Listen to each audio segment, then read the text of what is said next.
Hello student, welcome to our YouTube channel smart study plus plus. आज हम करने वाले हैं क्लास 12th का मैथमेटिक्स में चैप्टर नंबर 3 मैट्रिसेस, जिसको हम डिटेल में पढ़ेंगे। एक एक चीज बहुत अच्छे तरीके से पढ़ेंगे मगर सबसे पहले आपको तीन चीजों के बारे में ध्यान रखना है।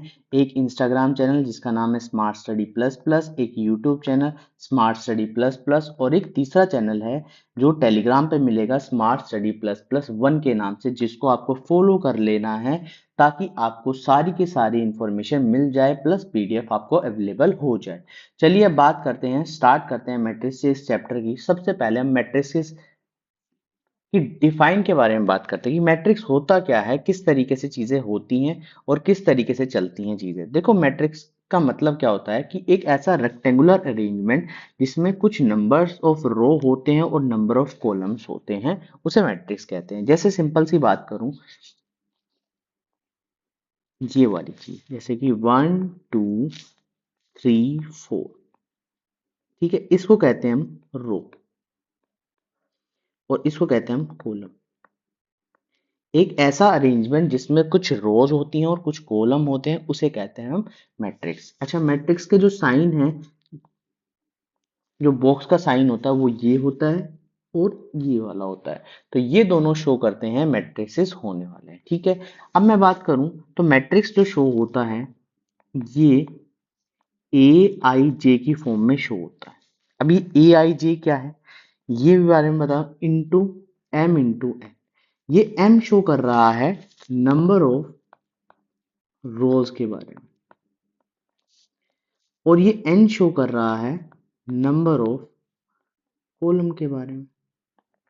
ठीक है, इतनी बात समझ आई। इसका मतलब ये वाली जो चीज है यहाँ पर, ये एम इंटू एन, ये ऑर्डर बता रही है इसका, मैट्रिक्स का।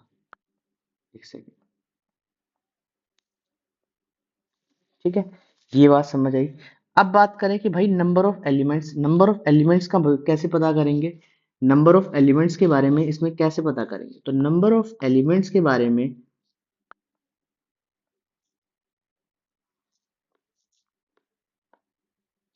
नंबर ऑफ एलिमेंट्स के बारे में भाई क्या दिक्कत है, नंबर ऑफ एलिमेंट्स के बारे में अगर पता करना है तो हमें क्या करना होगा, m इंटू एन को मल्टीप्लाई करना होगा। जैसे सिंपल सा, अगर इसका ऑर्डर यहाँ पर 2 इंटू 2 है तो 2 इंटू 2 का मतलब इसमें कितने एलिमेंट्स है, 4। अब ये i है, ये पोजीशन बताते हैं, ये पोजीशन बताते हैं कि यहाँ पर कौन सी चीज है। जैसे मैं पूछूं कि A11, तो ये बता रहा है कि फर्स्ट रो और फर्स्ट कॉलम का एलिमेंट कौन सा है, जैसे कि 1 हो गया, तो ये शो कर रहा है A11, ये बताता है A12, ये बताता है A13 और ये बताता है A14। इस तरीके से चीजें चलती हैं। तो उम्मीद करता हूँ चीजें समझ आ रही होंगी यहाँ तक। अब बात करते हैं नेक्स्ट टॉपिक, या कह सकते हैं कि नेक्स्ट चीज के बारे में, टाइप ऑफ मैट्रिसेस। बहुत इंपॉर्टेंट है, बहुत ज्यादा इंपॉर्टेंट है। क्या है, सबसे पहले कहते हैं रो मैट्रिक्स। तो रो मैट्रिक्स कहता है कि भाई साहब ये रो है, इसको ठीक कर दिया जाएगा, आर ओ डब्ल्यू। तो ये रो मैट्रिक्स कहता है कि भाई रो मैट्रिक्स का मतलब होता है कि जिसमें एक रो हो, एक रो हो, जिसके अंदर एक रो हो, वो क्या कहलाती है, हमारी रो मैट्रिक्स। जैसे कि एक एग्जांपल लेते हैं,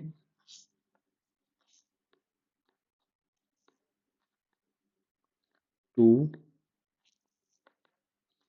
3 4, तो ये वाली चीज क्या हो जाएगी, रो मैट्रिक्स। बस इतनी चीज आपको जाननी जरूरी है। इसके बाद बात करते हैं नेक्स्ट के बारे में, कॉलम मैट्रिक्स। कॉलम मैट्रिक्स क्या कहता है, जिसमें एक कॉलम हो, जैसे कि 1 2 3, तो इसमें एक कॉलम है, रो कितनी भी हो, जैसे 1 2 3, रो है 3 मगर कॉलम कितना है, 1 है, तो ये कॉलम मैट्रिक्स है। ये तो थे थोड़े से वैसी चीजें, मगर अब जो मेन टाइप स्टार्ट होता है वो यहाँ से स्टार्ट होता है, स्क्वायर मैट्रिक्स। ये बहुत ज्यादा इंपॉर्टेंट है, काफी बार पूछा जाता है। मगर इसमें क्या फर्क है कि स्क्वायर मैट्रिक्स वो होते हैं जिनकी number of rows equal to number of column होती है, जिसका मतलब m इक्वल टू n होता है, m इक्वल टू n होता है, m और n दोनों बराबर हो, उसे कहते हैं स्क्वायर मैट्रिक्स। जैसे कि सिंपल सी बात करूं,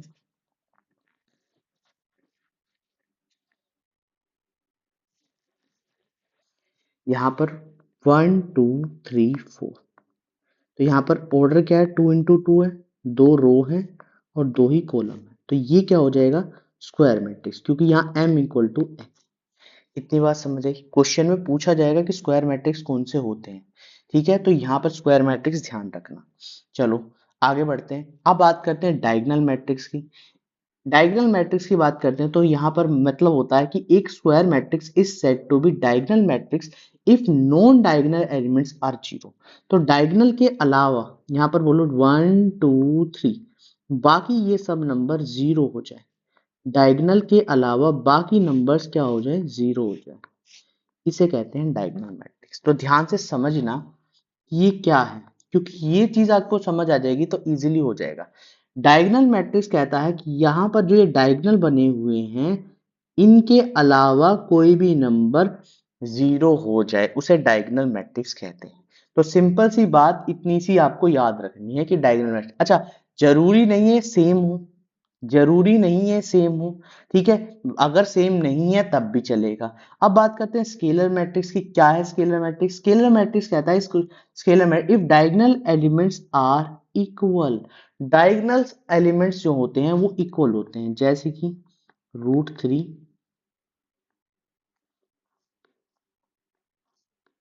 √3 0 0 0 √3 0 0 0 √3। तो डायगोनल मैट्रिक्स क्या होते हैं, सेम होते हैं। क्या होते हैं, सेम, ये है सेम। अगर ये सेम है तो समझ लेना ये स्केलर मैट्रिक्स है। अब नेक्स्ट आता है आइडेंटिटी मैट्रिक्स। आइडेंटिटी मैट्रिक्स क्या कहता है कि स्क्वायर मैट्रिक्स है, पहली बात तो स्क्वायर मैट्रिक्स होने चाहिए, साथ में डायगोनल जो होना चाहिए वो 1 होनी चाहिए और बाकी सब 0 होने चाहिए।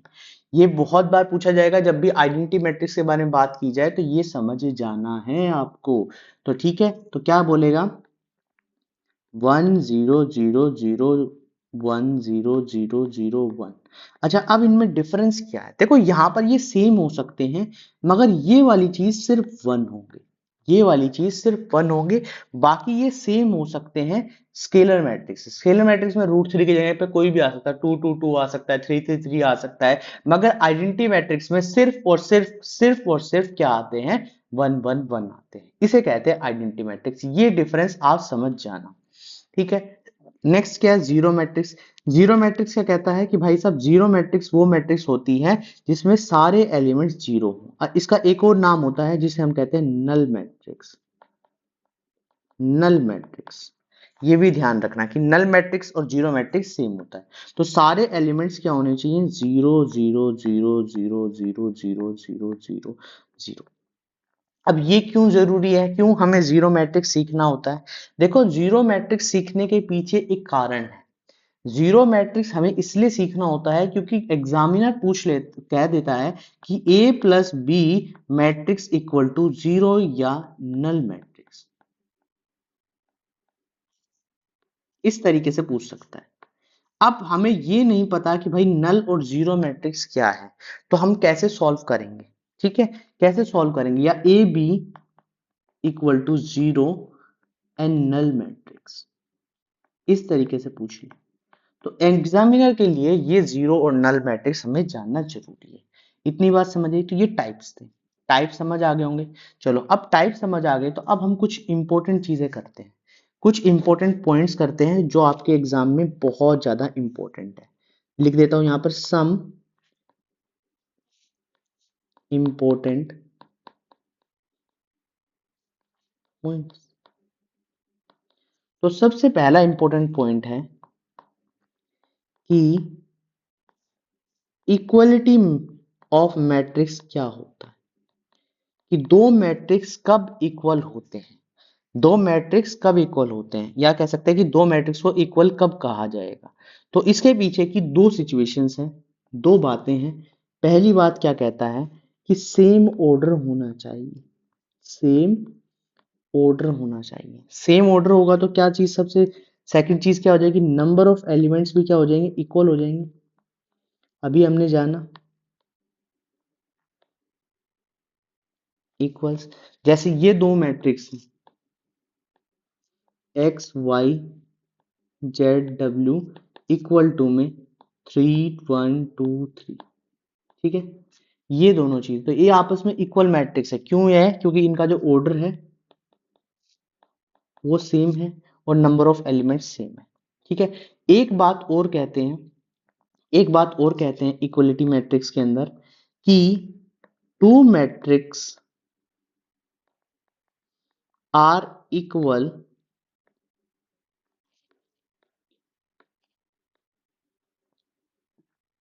Equal so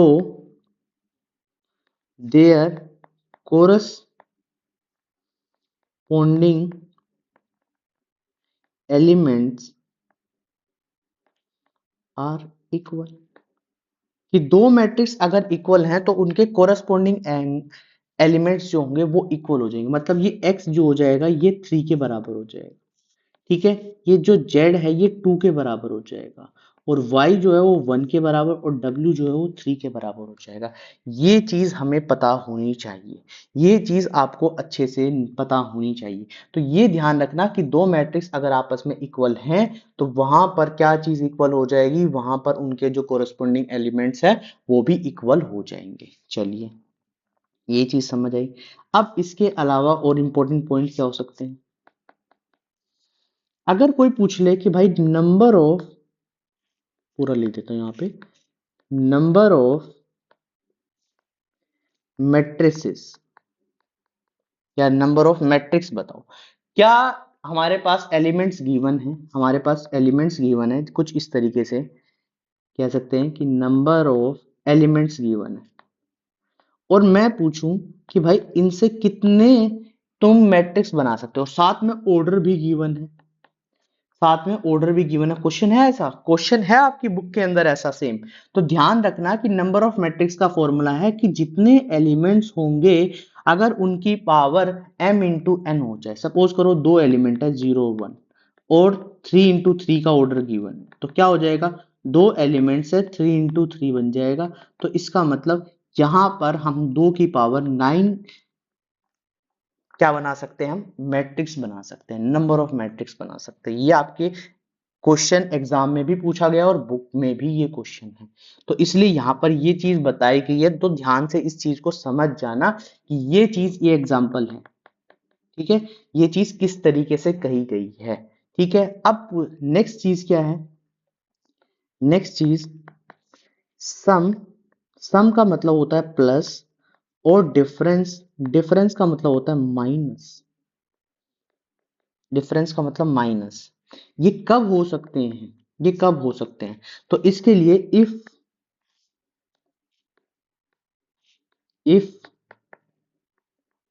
order of matrix are same,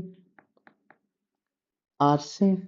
कि जब ऑर्डर क्या होगा, ऑर्डर क्या होने वाला है, मैट्रिक्स का सेम होने वाला है, तभी वो प्लस हो सकते हैं। जैसे 1 2 3 प्लस या माइनस 2 1 3 4।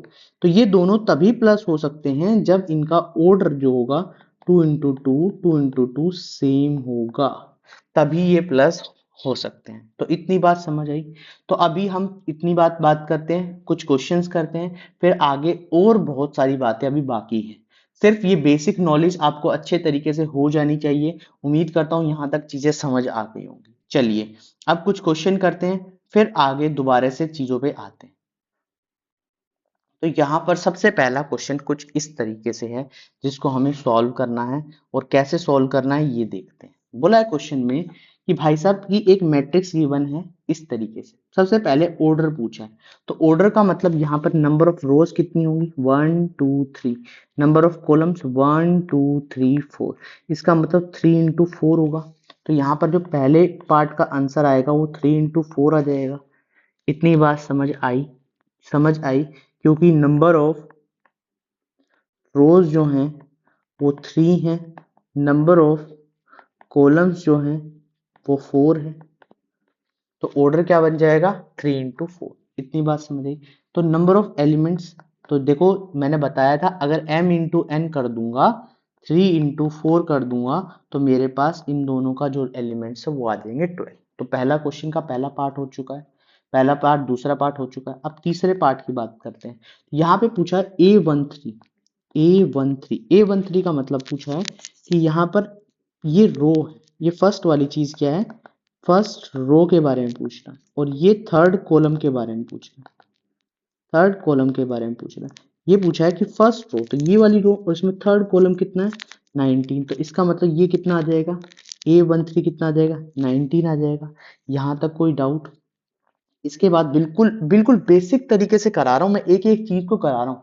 यहाँ पर A21 है, A21 के बारे में पूछा है। A21 के बारे का मतलब है, A21 का मतलब पूछा है कि यहाँ पर सेकंड रो, तो सेकंड रो ये रही, और इसका फर्स्ट ये, तो इसका मतलब 35 आ जाएगा। यहाँ तक कोई डाउट? ठीक है, अगर डाउट हो तो कमेंट बॉक्स में लिख देना, ठीक है।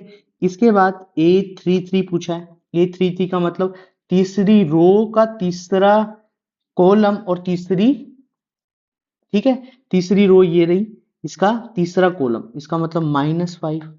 ठीक है, A24 के बारे में पूछा है, तो यहाँ पर A24 कितना हो जाएगा 12 हो जाएगा, 12 हो जाएगा सेकंड रो, और ये फोर्थ कॉलम 12। ठीक है, नेक्स्ट पूछा है A23 पूछा है, तो सेकंड रो और थर्ड कॉलम, इट मीन्स 5/2, ये हमारा आंसर है। तो इस तरीके से हमें फर्स्ट क्वेश्चन करना था। तो उम्मीद करता हूँ कोई डाउट नहीं होगा, कोई डाउट नहीं होगा। ठीक है, अब देखो ये वाला क्वेश्चन बोला, if a matrix has 24 elements, कितने एलिमेंट्स है 24 एलिमेंट्स है, what is the possible order. तो जब भी क्वेश्चन इस तरीके से दिया जाए तो हमें क्या करना है, देखो बात समझना, एलिमेंट्स का ऑर्डर कैसे पता करना है। ऑर्डर के लिए m इंटू एन चाहिए, हमें m इंटू एन चाहिए। तो अब क्या करना है, इस 24 के फैक्टर कर लेने, 1 इसका फैक्टर होता है, ठीक है, 1 इसका फैक्टर होता है, 2 इसका फैक्टर होता है, 3 इसका फैक्टर होता है, ये 3 के टेबल्स में आते ही आते हैं। ठीक है, 3 तक टेबल में आते हैं। 4 इसका फैक्टर होता है, 6 इसका फैक्टर होता है, ठीक है, 8 की टेबल में आता है, और 12 की टेबल में, और लास्ट 24 की टेबल में, इस तरीके से आता है। तो यहाँ पर अब क्या करना है, तो लिखना है 1 इंटू 24, यही बनेगा। तो एक बार सीधा लिखना है, एक बार उल्टा लिखना है, क्योंकि एक बार रो हो सकती है, एक बार कॉलम हो सकता है। नेक्स्ट 2 इंटू 12, 12 इंटू 2, ऐसे लिख सकते हो। ठीक है, अब इसके बाद 3 है, तो 3 इंटू 8 हो जाएगा, 8 इंटू 3 हो जाएगा, दोनों चीजें आ चुकी। 4 इंटू 6 हो जाएगा, 6 इंटू 4 हो जाएगा।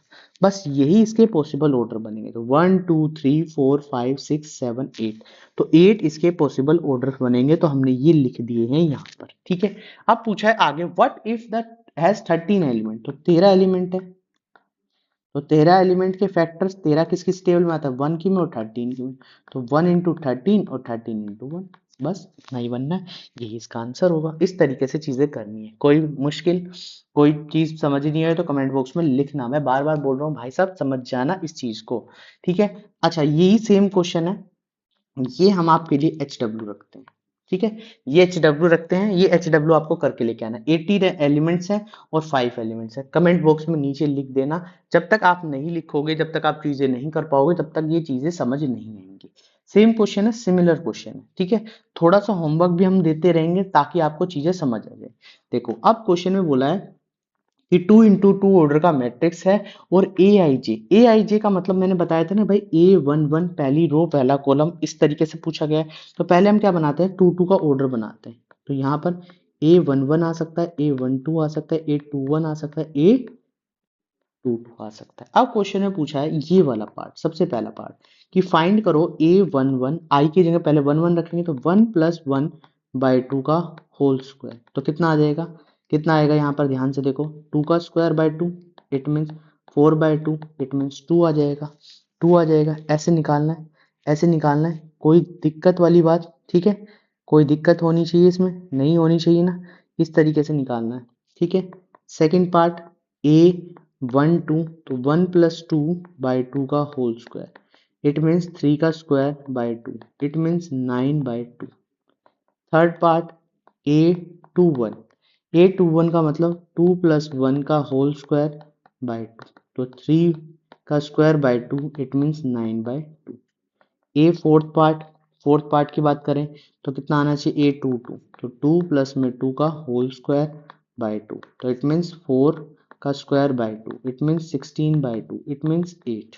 तो यहाँ पर जो मैट्रिक्स बनने वाली है वो बनने वाली है 2 2 9 बाय 2 9 बाय 2 और 8, ये मैट्रिक्स बनने वाली है। ठीक है, इस तरीके से चीजें करने वाली है। सेकंड पार्ट हो जाएगा सेम ऐसे ही करना है, सेकंड पार्ट हो जाएगा बिल्कुल सेम ऐसे ही करना है। इसी मैट्रिक्स में से मैं एक पार्ट निकाल के दिखा देता हूँ, इसका पहला पार्ट। तो यहाँ पर A11 है तो 1/1 आ जाएगा, A12 है तो 1/2 आ जाएगा, A21 है तो कितना आ जाएगा 2/1 आ जाएगा, A22 है तो कितना आ जाएगा 2/2। इस तरीके से मैंने सारे पार्ट निकाल दिए। तो ये वाला हम कर रखते हैं होमवर्क में, तो इस तरीके से होमवर्क में रखते हैं। ठीक है, अब ये वाला क्वेश्चन ये 2 है कंप्लीट, ये 2 है। ठीक है, 2 है, यहाँ पर 3x4 का मैट्रिक्स होना चाहिए। देखो पिछले वाले में 2x2 ऑर्डर रखना था, अब की बार 3x4 रखना है। तो 3x4 का मतलब समझते हो आप कि भाई साहब 3 रो होनी चाहिए और कितने कॉलम होने चाहिए, वहां पर 4 कॉलम होने चाहिए। इसका मतलब जो पेयर बनेगा वो बनेगा A12 A11 A12 A13 और A14 बनेगा, बनेगा बिल्कुल बनेगा, A21 A22 A23 A24 फिर A31 A32 A33 A34, इस तरीके से मैट्रिक्स बन जाएगी। अब मैट्रिक्स के एक एक पार्ट निकालते हैं, मैं पहला पार्ट करके दिखाता हूँ, ये आपके लिए होमवर्क हम रख देंगे। ठीक है, देखो होमवर्क करना पड़ेगा, अगर आप होमवर्क नहीं करेंगे तो क्वेश्चन सारे मैं सॉल्व मैं कर दूंगा सारे क्वेश्चन सॉल्व, मगर वो फायदा नहीं हो पाएगा जो चीज आप चाहते हैं। तो थोड़े क्वेश्चंस आपको भी सॉल्व करने और थोड़े क्वेश्चन मुझे भी सॉल्व करने, ताकि दोनों मिक्सर रहे और क्वेश्चंस इजीली हो जाए। मैं कराने को तो ये बोल देता भाई सीए इंपॉर्टेंट क्वेश्चन है, ये सभी इंपॉर्टेंट नहीं, ऐसा नहीं होता। हम सारे क्वेश्चंस करेंगे पहले, फिर एग्जाम्पल करेंगे, फिर एग्जाम्पल के बाद इंपॉर्टेंट क्वेश्चन करेंगे, फिर प्रीवियस ईयर क्वेश्चन करेंगे। इस तरीके से हमारी पूरी तैयारी हो जाएगी, कोई भी हमारी तैयारी को रोक नहीं सकता। ठीक है, तो सबसे पहले बात करते हैं A11 के बारे में। तो यहां पर आएगा 1/2 3 × 1 + 1, तो 1/2 ये आ गया -3 + 1, तो इट मीन्स माइनस का 2, मगर मॉडुलस तो 2/2 आ जाएगा तो 1 आ जाएगा। इस तरीके से समझना। A12 आ जाएगा, A12 की बात करते हैं तो हाफ -3 × 2 + 1। ठीक है, तो यहाँ पर आ जाएगा 1/2 -6 + 1, तो यहाँ पर आ जाएगा 5/2। क्या मैं थोड़ा सा डायरेक्ट कर सकता हूँ, A21, यहाँ पर A21 नहीं अभी आएगा A13। ठीक है, तो डायरेक्ट लिख सकते हैं, डायरेक्ट लिख सकते हैं इस क्वेश्चन को। क्या मैं इसको ऐसे, चलो आई यहाँ पर ये 1 2 था ना, 1 2 यहाँ पर बन गया था 1 2 था, तो ये आ गया -3 + 2 1/2।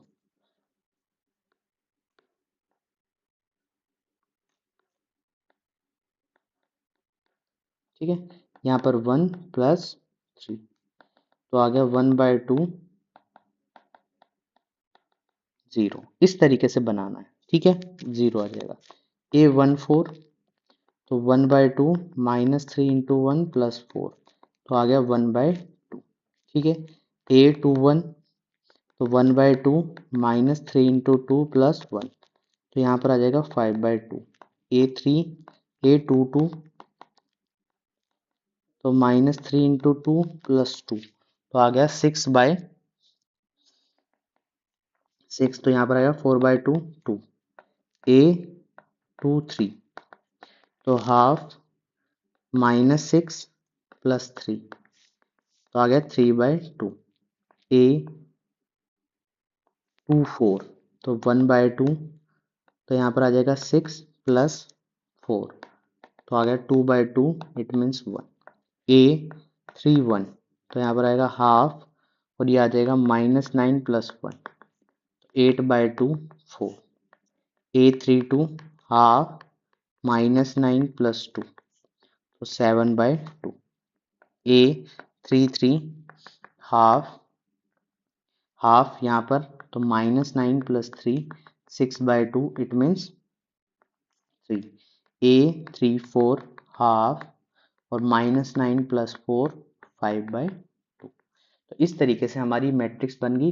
तो इसकी जो मैट्रिक्स बनी है वो बनी है 1, 1/2, 0, 1/2, 5/2, 2, 3/2, 1, 4, 7/2, 3, 5/2। ये मैट्रिक्स, ये होमवर्क के लिए आपके लिए रख दिया। तो इस तरीके से क्वेश्चन को सॉल्व करना है। तो उम्मीद करता हूँ चीजें समझ आ रही होंगी, ठीक है।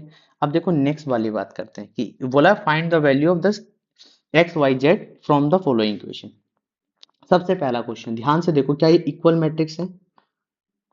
इक्वल मैट्रिक्स है, इनका ऑर्डर 2 × 2 है, 2 × 2 है, नंबर ऑफ एलिमेंट सेम है, तो इक्वल मैट्रिक्स है। तो इसका मतलब ये y की वैल्यू 4 के बराबर होगी, ये z की वैल्यू 3 के बराबर होगी और x की वैल्यू 1 के बराबर होगी।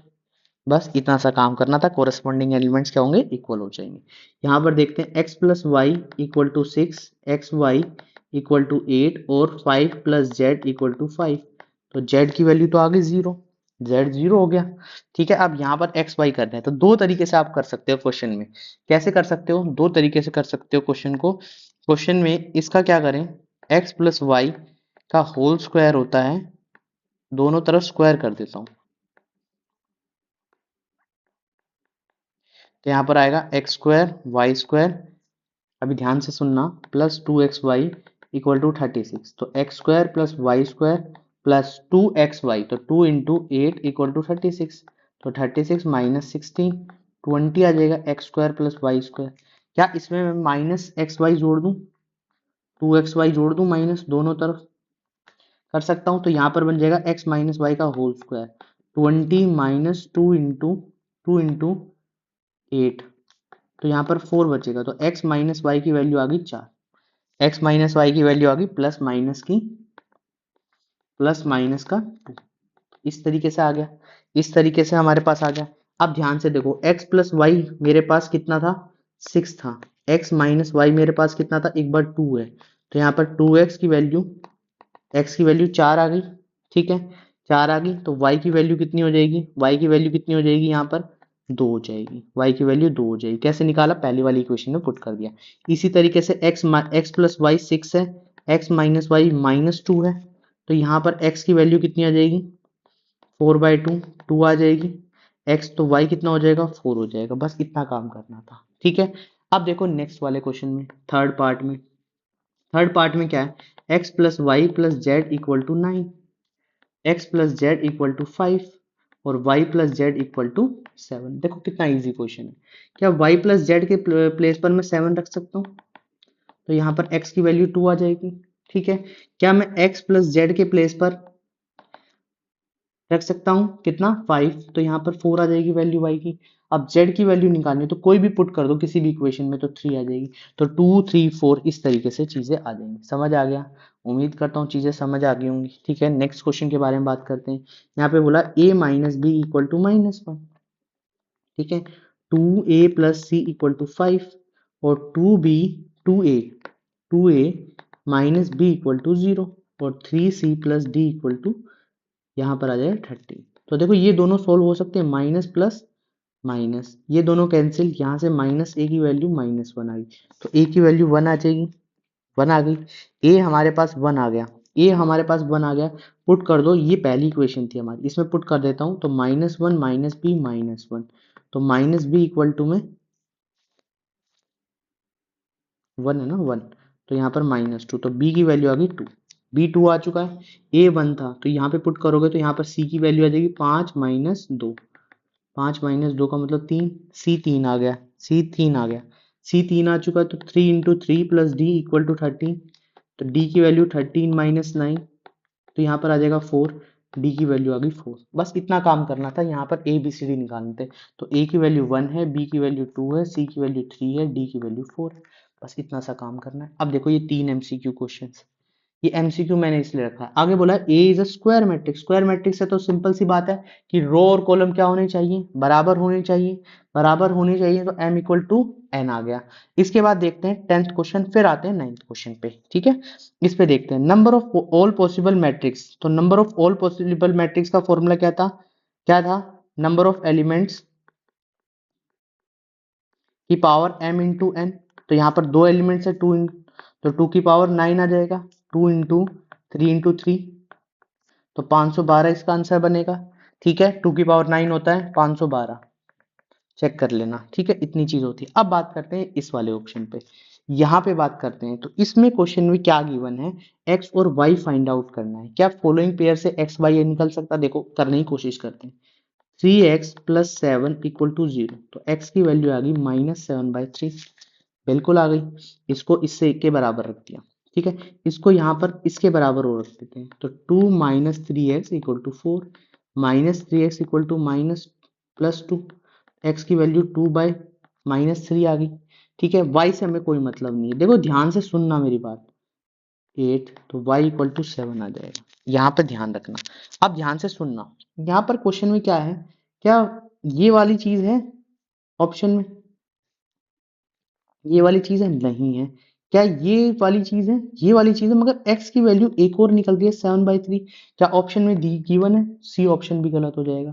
इसके बारे में तो है ही नहीं, ये दोनों तो ऑप्शन है ही। तो इसका मतलब ऑप्शन नंबर बी हमारा होगा, नॉट पॉसिबल टू फाइंड, क्योंकि बिकॉज x की वैल्यू 2 आ चुकी है। अब जैसी x की वैल्यू 2 आएंगी, अगर वो चीज वैल्यू पुट करता हूं तो वहां पर वो पॉसिबल बन ही नहीं पाएंगी। तो इसलिए ये ऑप्शन हमारा 9 था। तो उम्मीद करता हूँ चीजें समझ आ गई होंगी। आज हमने एक एक्सरसाइज कर ली है कंप्लीट, फर्स्ट एक्सरसाइज कंप्लीट कर ली है बहुत अच्छे तरीके से। जो होमवर्क दिया वो होमवर्क भी करना है, शीट आपको अवेलेबल हो जाएगी चैप्टर के एंड में। तो बहुत सारी चीजें हमने बहुत अच्छे तरीके से सीखी। उम्मीद करता हूँ एक एक चीज आप अच्छे तरीके से करेंगे, और आज के लिए इतना ही करते हैं। एक एक चीज बड़े अच्छे तरीके से मिल जाएगी आपको, बहुत ही प्यारे तरीके से ये नोट्स आपको अवेलेबल हो जाएंगे। बहुत सुंदर से नोट्स बनाना अपने, अगर कोई स्टूडेंट बनाना चाहता है तो बना सकता है, शीट मिल जाएगी। ठीक है, तो आज के लिए इतनी बात करते हैं। टेलीग्राम को फॉलो कर लेना, स्मार्ट स्टडी ++1 के नाम से है। इस टेलीग्राम पे आपको सारी की सारी लेटेस्ट अपडेट मिल जाएंगी, और बहुत सारे क्वेश्चंस भी आपको अवेलेबल हो जाएंगे समय के साथ। ठीक है, तो आज के लिए इतनी बात करते हैं। क्या करना है आपको? 3 काम करने हैं, लाइक भी करना है, शेयर भी करना है और सब्सक्राइब भी करना है। और चौथा काम, कमेंट बॉक्स में कमेंट भी करना है, जितना हो सकता है उतने कमेंट करने हैं, ताकि आपको आपके जो डाउट्स हैं वो भी सब क्लियर हो जाए। अगर कोई डाउट होंगे तो हम संडे को क्लासेस लेंगे, लाइव क्लासेस, उसमें आपके वो डाउट भी क्लियर कर देंगे। तो आज के लिए इतना ही, थैंक यू।